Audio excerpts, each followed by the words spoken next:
Welcome everybody, welcome Bob. So we do have Bob Beaudry today here with us at our first episode. So welcome, we're happy to have you. Very happy to be here. Thank you, and would you like to tell us about yourself? Sure. Well, I was born in Toronto, Ontario, but quickly moved to Prince Edward Island and grew up there until I was 18, and that's when I moved and eventually joined the military. And I traveled all over the world. I was posted, we call it a posting, living in different provinces and cities across the country. And eventually we settled here in Rockland in 2003. So I've been here for 20 years now with my wife and 3 children. That's nice. That's really nice. And would you be comfortable sharing us about your story about being a veteran? Throughout my 20-year career with the Canadian Armed Forces, there was probably well over 100 individual incidents that contributed to my injuries, both physical and mental. That could be anywhere from mass casualty situations to being in explosive situations, being bombed, being shot at, so on and so forth. Dealt with a lot of suicides and things like that. And eventually these things take your toll on you mentally. And as well as I also have I have foot injuries, knee injuries, hip injuries, and back injuries. And would you like to also tell us, so Bob is involved in the community quite a bit, and we see here that you are part of, or you work with OSISS. So do you volunteer there, or do you actually work there? I actually work for OSISS. Okay, and what is OSISS? OSISS is a stereotypical military acronym. It stands for Operational Stress Injury Social Support. An operational stress injury is a blanket umbrella term for many different injuries, anywhere from post-traumatic stress disorder to major depressive disorder, adjustment disorder, anxiety, military sexual trauma. That's all in OSI. There's moral injuries so it's a blanket term. And OSISS is a National Defense and Veteran Affairs joint project or joint organization.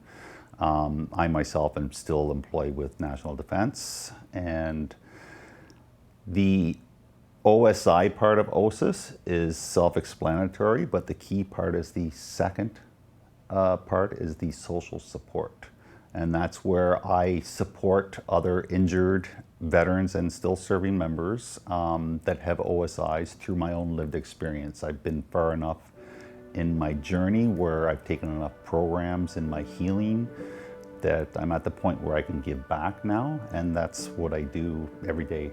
And it's the best job I've ever had, because every time I talk to somebody and they say, wow, you get it.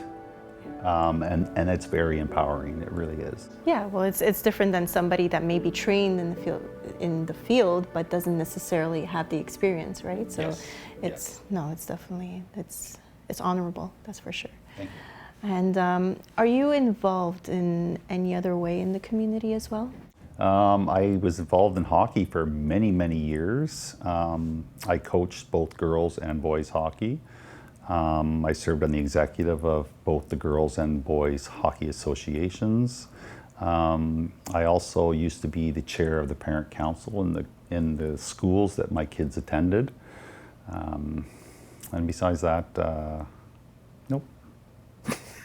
But I think that's quite enough. More than most people, I would say. Perfect. And so something exciting is that you're going to be part of the Invictus Games. Yes. So how did you discover the Invictus Games? What are your feelings towards it? The Invictus Games it's an opportunity. It's an opportunity of a lifetime, both for me, my family, for the veterans that are afraid to speak up, or injured members that are afraid to speak up, they're still hiding in the corners. Right. People that are going to the Invictus Games are kind of leading through their own injuries, and they're showing people that it's okay, you too can do this. That's very good. Yeah. So like it kind of falls into the same aspect of what you do for work, where it's like the whole social aspect of it. So it's it's again honorable. I'm stuck to the word, but it really is. Whether we want to admit it or not, we are inspiring others or being their champion. Like, you know, it's like the Me Too movement. It starts with somebody, and each one of us, we're leading with our injuries, and other people are saying, well, Bob did it, I'm going to do it too, you know, and before they may have never even thought about applying to participate in the games. Yeah. And what motivated you to, was that part of what motivated you? Actually, yes and no. The original thing that motivated me is throughout the support that I provide injured members, several of them themselves applied for the games. And they kept telling me, you should apply too. And I'm like, nah, I don't want to do that, you know, and I don't want to take it away from other people. And then towards the end, I think it was on the last day that they were accepting applications, I sent my application in. There was a time previous to that I had it all filled out, and I was about to hit send, and I hit the delete button because I changed my mind. So it's an opportunity for me to represent my country again. Yeah. It's an opportunity to show others, including my children and my family, that you can overcome a lot of adversity. And as long as you're very resilient, you can overcome almost anything. And if we have a why, we can live through just about any how, as the great Viktor Frankl once said. And my why is these Invictus Games. And I applied for them when I wasn't in a very good place, actually, and I needed something to motivate me, and that's what drove me most to apply for the games. That's good. So Bob, do you want to tell us about the actual games and what events you'll be participating in? Sure. I'm going to be competing in 2 individual events and 1 team event. The first event is swimming, where I'll be competing in 50-meter crawl, 50-meter breaststroke, 50-meter backstroke, and the 100-meter crawl, as well as the team relay. And I'll be competing in individual archery. We're not sure yet if there's going to be a team archery event. A lot of times we don't find out until we get to the games. And last but not least, they highly encourage all of us to participate in a team event, and I chose the team event of wheelchair rugby. It used to be called murder ball. Oh goodness, okay. Yes, that's a lot of fun. Yeah, I can imagine. And you chose all these categories. I did, yeah. Each athlete gets to choose what events they want to participate in. And there's probably, I don't know, 10, 12 different events. And we're encouraged normally to participate in an event that we haven't done in the past, because it's doing new things and getting us out of our comfort box. Mm-hmm. But some people choose the events that they have done in the past because it's more comfortable for them, and that's okay too. Yeah, of course. And you mentioned you have a team. So how many people are you? Can you tell us about your team? Sure. Well, there's 30 members on Team Canada for this year's games. And it's made up of both men and women, able-bodied and non-able-bodied. We have a couple of people that are paraplegics. We have some people that are missing limbs. We have people with MS. We have people with PTSD. We have people with ALS, cancer, sexual misconduct. There's all sorts of different areas where the background that they come from, and from all over the country as well. Some members of the team are still serving, and some have been retired for a very long time, and some have just recently retired, and their injuries are still quite new. So it's a pretty dynamic group, and we've come together as a team. We bonded. We've had 2 training camps so far, where we spend a week-long training in our sports and events, and we do team building and bonding with everybody else, and it's a great, amazing group of people. I'm so proud to be part of this team. So from my understanding, there are no tryouts, but can you just tell us about the process of that? Sure. The Invictus Games, Team Canada, is organized by the Soldier On program and True Patriot Love. And they put out a call for nominations or nomination letters every year. And you have a deadline to put in the application. And there's about 10, 12 different questions on. And you do your best to explain why you want to participate in the games, what it will do for you, why you think you would be a good fit, and generalized questions like that. Clearly you were. Well, I mean, I was really lucky. I was ecstatic. I never expected to be chosen to be one of the participants. What was your reaction when you found out? I was shocked. Yeah, because you're one of 30 that were actually picked, and I mean, how many applied? Do you have an idea? There was, I don't know the exact number of how many applied, but I know there was a lot, and the odds of getting in was probably about a 6 or 5% chance. Wow.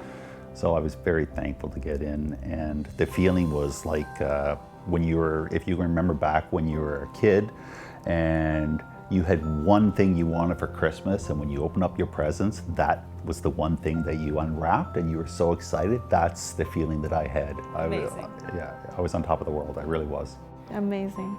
And so now you have to go through, now that you've been picked, you have a process of actually training. Yes. Tell us about your training. Tell us about everything you have to do. And it must be a lot. Well, the thing is about the Invictus Games is you train as much as you want or as little as you want. You train within your own limitations. It's not about the training. It's not about winning. It's about the journey. The purpose of the Invictus Games is to get injured members getting towards a more healthier life through sport, through activities, physical activities, and that sort of thing. So it's not just about what you do up to the games, it's also about what you do after the games too. And hopefully the sports that we pick up will continue once the games are done. So for the training, I joined a local wheelchair rugby team in Ottawa. Okay. They're called the Ottawa Stingers, and it's great group of guys. They've taught me so much, and I have one other team member from Team Canada is training with them as well, and we have learned so much together from this group of men and women, and it's very humbling to be able to play the type of sport that they play almost every day. And for the archery, I had no experience in archery whatsoever, so the Soldier On organization basically gave me a bow to practice with. I joined a local archery club in Ottawa, and the owner was a former Olympian or Olympic trials she went to. And I've been taking lessons with her as well. And we normally go to the range about 5 days a week is ideal, if not at least 3, they say. And they want us to fire anywhere from 60 to 100 arrows each time. And for the swimming I find is probably the most difficult challenge for me, because I'm not an Olympic swimmer or anything like that. I've swam before, that's basically it. The swimming portion is, it's just long distance swimming, learning how to do flip turns, learning how to dive into the pool properly, learning how to breathe, because breathing is very important when you're underwater. Yeah. And all that, and it's about pacing yourself and just practice. And it's, my wife has even jumped in the pool with me to just so she can be there cheering me on, and she's swimming at the same time too. So it's a really good. Well, you're saying swimming's the hardest. I also think like physically, like, you know, the older you get, it's harder to learn certain techniques. So I would assume that that's why you would say. Yes. Yeah.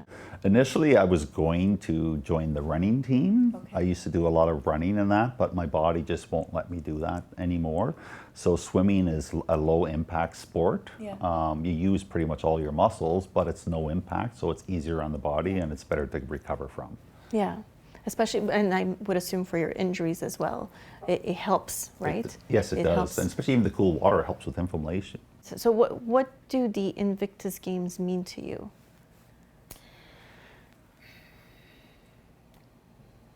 I get to represent my country again. When I was in uniform, you know, I basically served my country, and I've represented my country all over the world. And it's kind of an identity loss when you are no longer in the military. Mm-hmm. So the Invictus Games allows me to represent my country again. It allows me to show myself that I can still do things that I thought I couldn't do. I can show my family, my children.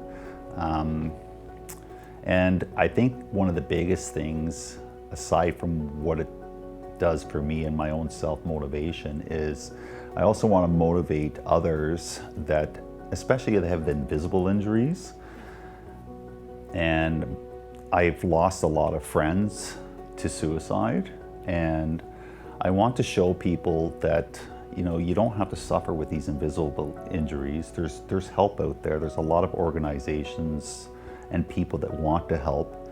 And if you don't go there, you have the abilities to represent your country again, or, you know, just join a sport where you thought you were no longer able to do. There is still hope. Yeah, absolutely. Do you want to tell us about where they're located, where you get to go to participate? Sure. Well, I get to go to Dusseldorf, Germany. The games are from the 7th to the 17th of September, this coming fall.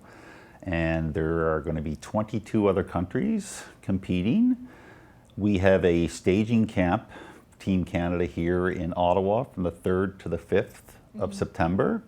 And that's where we do any final uniform fittings, final team preps. And we will fly overnight to Germany on the 6th, where we land on the 7th. And the opening ceremonies are on the 7th. And they go on until the 17th, the closing ceremonies. And then after that, I'm going to take a break and enjoy the country without having to compete. And I'm just going to go on a little vacation after that. A well-deserved one. Thank you. Perfect. Well, thank you so much for being with us here today and thank you very sharing much. your story. Thank you for having me. I really appreciate it. Okay, great.